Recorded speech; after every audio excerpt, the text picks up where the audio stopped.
Hi, it's Mike here. So today in this video, we're going to talk about Azure cost management and about the differences between right size and reservations and optimizations. I guess if you're listening today, I'll apologize if my voice sounds a little bit funny. I'm kind of feeling a little bit under the weather today.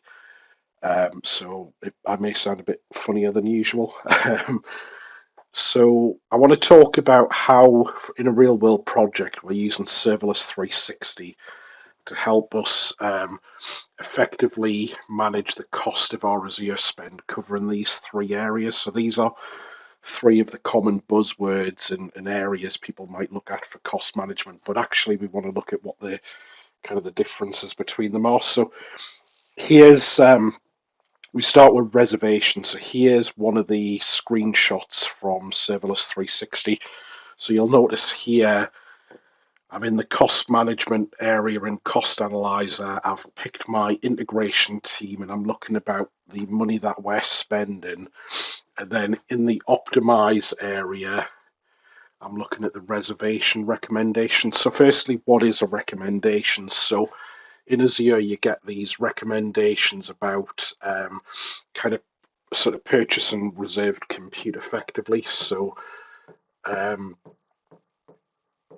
so we're reserving some kind of capacity. So we're going to say we're going to commit to using this amount of resource for a period of time. Microsoft have a predictable usage agreement on that, so they know we're going to use that for a year, for 3 years. So they'll give us an improved price because they know what we're going to use.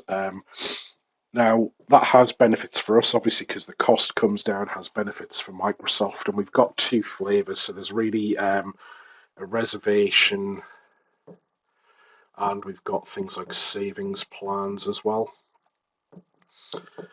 So they are basically alternatives to pay-as-you-go type pricing. Now, what you'll notice here, so here are the resources that Serverless 360 is flagged up as having a potential reservation against them, and you'll notice one of them here, it says I might want to change the SKU for it. So obviously I've taken the names out of the resources and stuff, but you get a flavor of what it's showing here. Now, the first thing I want to kind of get across is that reservations are good, but I think you might want to look at other options before you commit to a reservation. So, for example, if I commit to a reservation for a year, but I haven't optimized my resource to be being used well, then I might be committing to pay more than I need to for a long period of time. So one of the examples here is you'll notice that these resources, I've actually optimized and right-sized these before I've looked at the reservation.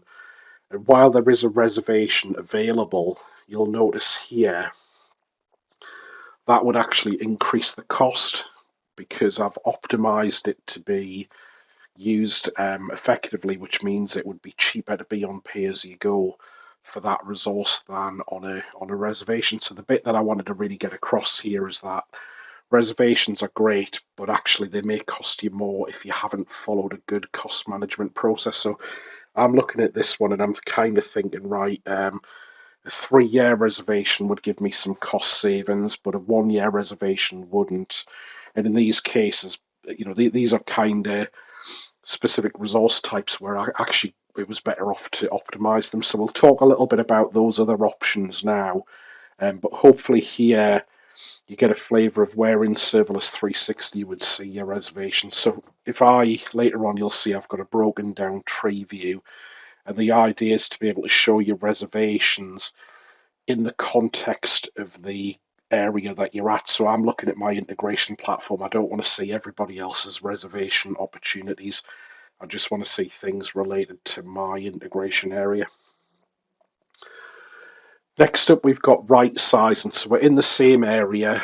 I'm in the optimizer again, and I'm in my Rightsizing recommendations here. So here we've got Serverless 360 leveraging Azure and also making some of its own recommendations about changes you might make to the SKUs that you're on. So we can see obviously again I've hidden the names, but you can see there's a couple of things here. So this is saying that database doesn't look like it's getting used. Maybe I want to get rid of it because it's not used, so I would have a saving here of nearly $30 if I'm not actually using that database. Now, if I am and it's just so occasionally used that it just, you wouldn't notice it because it only gets used once a month. I could just choose to ignore that recommendation because I know it's fine, but the idea is the tool's flagging up something you might want to look at. Now, here I've got a database where it's saying you are using it, but you're not using it very much, so it's kind of saying you might want to bring that down from 20 to 10 DTUs and you would get a cost saving for that. So here I would have an option where I could choose to, so you can click on that and it would open it up and it would give you a bit more details about how it worked out the recommendation. And then you could choose to either apply it from Serverless 360, which would go and trigger the Azure API to do the resize, assuming you've given the service principal permission to do that. Or the other option is I could go to my DevOps process, modify my Terraform and change the size of that VM and just do a deployment pipeline. So those are the two ways people would be likely to do it.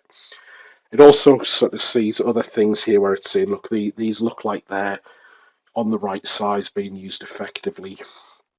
So that would be option number 2 about tuning the hosting options for various resources to make sure you're getting the best size for the workloads that you're running. The next one is the optimizer schedule. So I'm still in that optimization area. There's a couple of screenshots here. So these are actually 2 different screenshots below the line. So this one at the top shows me I've created an optimizer schedule for logic apps. Now, inside one of those cost management tree nodes, you can create multiple optimizers.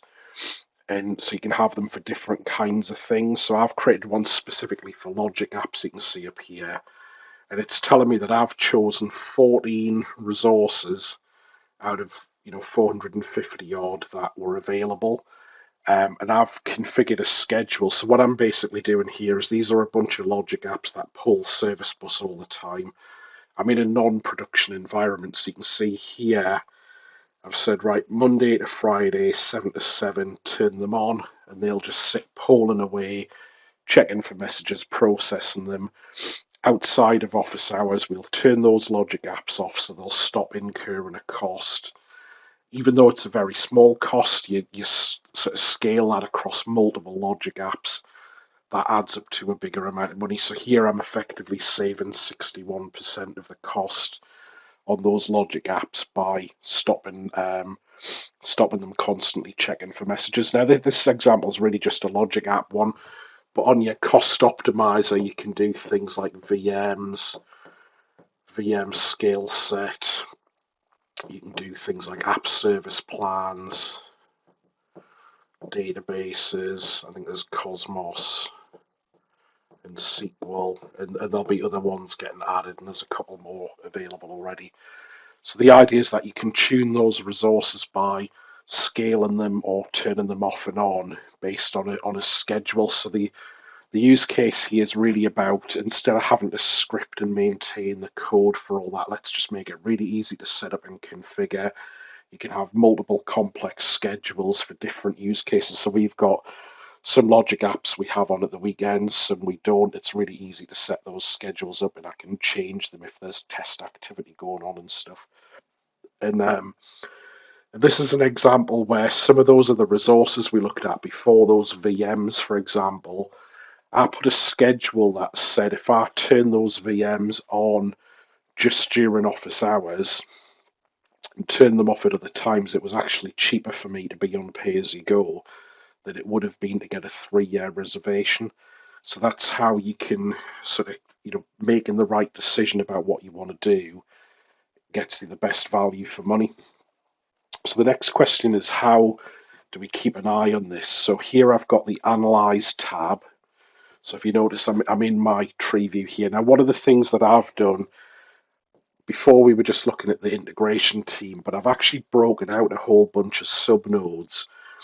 And what I want to do is create a series of charts that make it really easy for me to break down how I'm spending my money. So one of the things I've got is I've got some nodes for environments. So these are my key different environments, and this is where I have my optimizers. So I've got things like a dev optimizer. I've got a system test optimizer. I've also got monitoring at those environment levels as well. So we'll not be talking about it in this video, but I can turn on the monitoring and check my daily spend and stuff. And those are looking at the the per environment. Now, one of the things I can see with my Logic App cost trend diagram up here, you can see when I turned the optimizer on, and it actually dropped the cost right down from $16 a day to $2 to $3 a day. So we've made some good savings there. And then all I would do is just keep an eye every now and again on this graph. I've got I can have a monitor that checks how much I'm spending. If my trend starts changing, I can go and tune the optimizer, or I can have a look at why it's starting to change. But this analysis piece lets me makes it really easy for me and the rest of the team to see where the money's being spent. So we might go and have a look, say we want to look at the databases and the integration platform. We just go in and we look at that node, and it tells us what databases we've got by environment. And we've got these graphs that can, we can look by resource type, or we can, have a list of what we've spent, and you can basically build your own custom graphs to meet your needs. So really next, it's about the process. So we looked at a couple of features here, but what is your process for managing cost?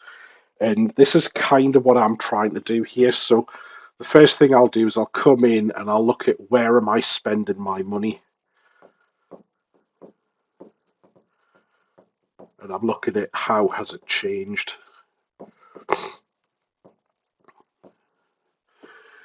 And then I'm going and thinking about, right, I've got those three options. The easy one to start with is right sizing. So that'll give me some immediate recommendations. So I might go and look at my recommendations and say, right, it's looked at my cost data for a couple of days. It's looked at the resource usage. What does it think I might do? And then from those recommendations, I can go and have a look and review them, see what they suggest. Some of them might be really obvious ones. I mean, last time I sort of, had a bit of a look through some of our setup, there was some things we weren't using that we hadn't really thought about. We can get rid of them. I think in the last month, I think I've saved, I can't remember what it was now. I've easily saved 500 quid a month, I think, in the last month, just by going through some of these recommendations.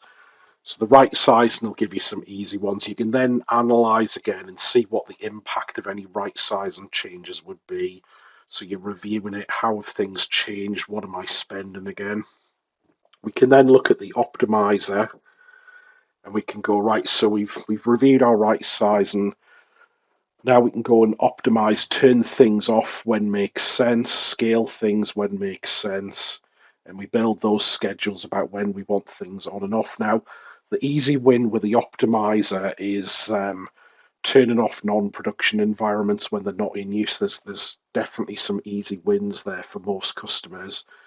But you can also potentially use it in production depending on your load patterns. You might have certain resources you can tune or turn off and stuff.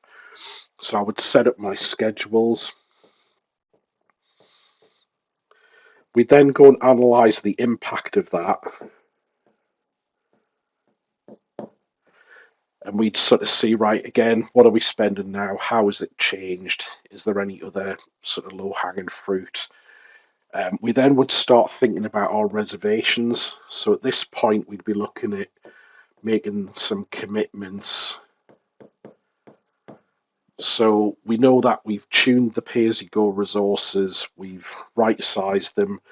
We now think we've probably got some predictable usage, so we can make those longer-term commitments and say, let's commit to a year for this or 3 years for that. And then we basically just go around this loop. So next time we'll start looking at our cost, we'll go, right, let's analyze what's happened, right size, analyze again, optimize, and hopefully every time we go around this loop, you should just get quicker and quicker at doing it, because you've got your graphs that tell you nothing's really changed. Rightsizing doesn't offer you any new recommendations because things are going well. Your reservations should be in place, so you're really just in maintenance mode after that point. You've got through those cost changes that you might want to do, and then really because you've got to the point of going around this loop as you do new projects, you're just keeping on top of it. So that really brings us to the culture question. So thinking about cost as a thing for organizations, right size and optimize and reservations are just three of the types of actions that you can take. But really before that you've got a culture question. So the things are going to be who, I guess, responsible.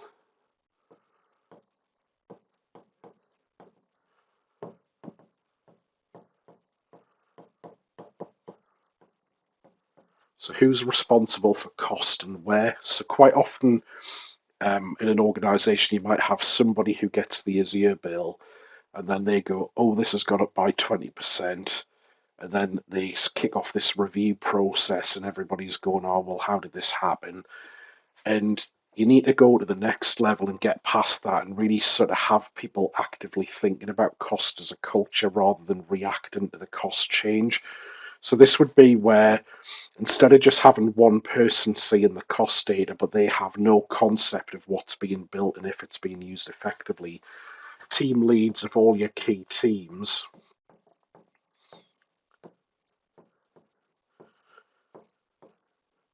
So the team lead should have visibility of cost.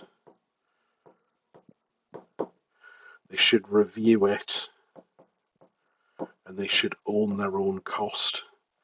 So if I'm in charge of the integration team, the manager should be able to say to me, Mike, what's our integration cost? How are we spending our money? Is it effective? What's your plan for keeping this efficient? Are there any cost saving opportunities that we should have? Now that for a lot of teams, that's not really part of the process. They're not thinking about that. They're focused very much on delivering new stuff.